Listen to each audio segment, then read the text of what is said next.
Now that we have completed our triad training, we're going to take a look at page 69.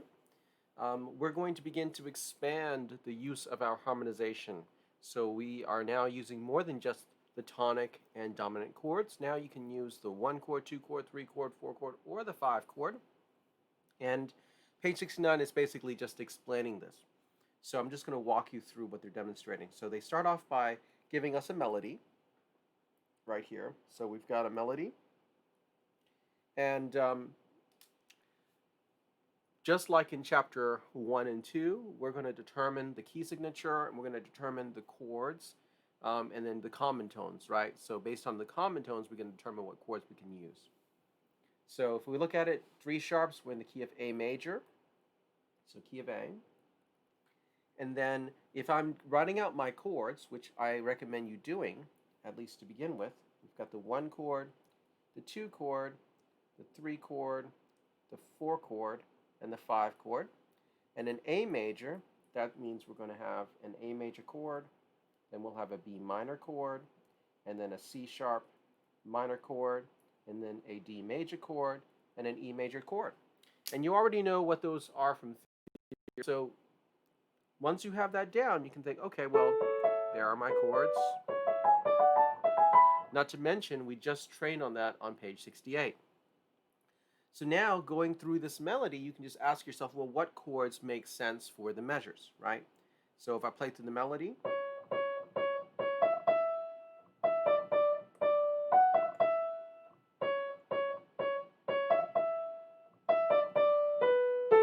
okay, what are some possible realizations? We could start off just by using tonic and dominant like we did in chapter 1 and 2. So we take a look here. They've given us an example. So in this case, they start off with the tonic for the first two bars, to dominant, back to tonic, dominant, and tonic. Okay? And if I play that with the left hand, it's going to sound like this.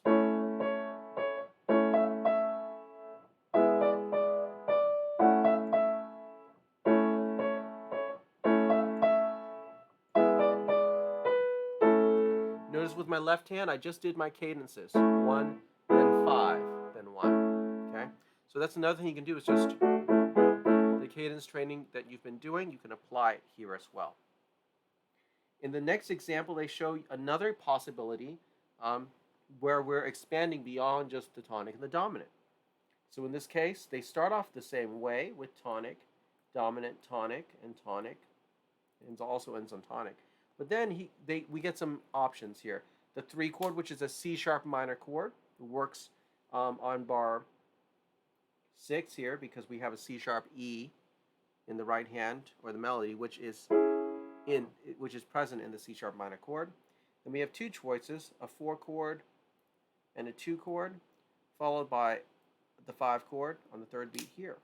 All right, so if we're thinking about those chords in the left hand, okay, in the second system, bar 5 would be A major, then C sharp minor, I can just shift up, then to the 4 chord, which is D major, then to the 5 chord, and then back to A major. Or I could do 1, 3, then back down to the 2 chord, which is B minor, then to the 5 chord, and to the 1 chord. So the second system sounds like this. Here's the 4 chord, 5, and here's the version with the 2 chord. 2 chord, 5, 1. And then last but not least, they're showing you a two-handed accompaniment style. All right. So in the two-handed style, you're not going to play the melody. You could sing the melody, or someone else could play it, but you're going to use both of your hands to play the chords. And they're showing you a very basic technique here. On the previous page, you also got to try a two-handed technique here that you practiced already. So this will be pretty easy because this is actually simpler than that. Okay, and I want you to show you what these chords actually are. It's really simple. This is an A major chord or a 1 chord. Okay, same thing here. Then it's a 5 chord. I should write that underneath. 5 chord or E major, and then back to the A major chord or the 1 chord. Then here's the 1 chord again. Now here is the 3 chord, which is the C sharp minor chord, followed by what the 4 chord is what's given here, which is the D major chord, back to the E major chord, which is the 5 chord, and then back to the 1 chord or A major. Right. So that all we're doing, so if you look at this, you're like, wow, that's a lot of notes to read. Sure, it is, but you don't have to read any of those notes, and I'll show you why. Because now all you're going to do with the right hand is you're just going to play the chord. So here's the A major chord, here's the E major chord, back to the A major chord, then up to the C sharp minor chord, up to D major chord, then E major, and back to A major. With the left hand, the same thing. You're just going to play A, then E.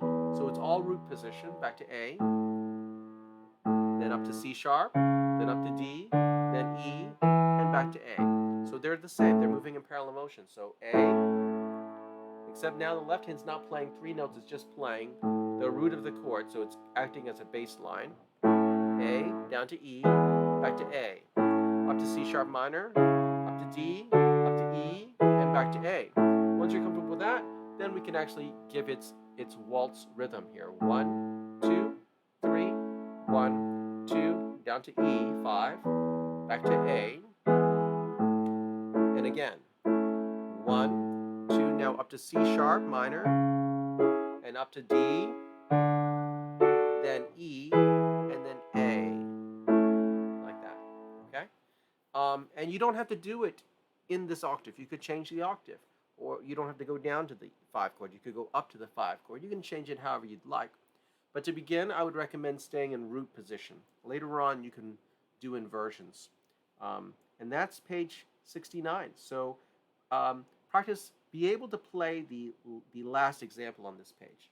You don't have to play anything else. You can kind of play around with it, but the only thing that you really need to work on is this last section here. Make sure that you can actually play that, and definitely make a video of that. Okay? All right, I'll see you in the next video.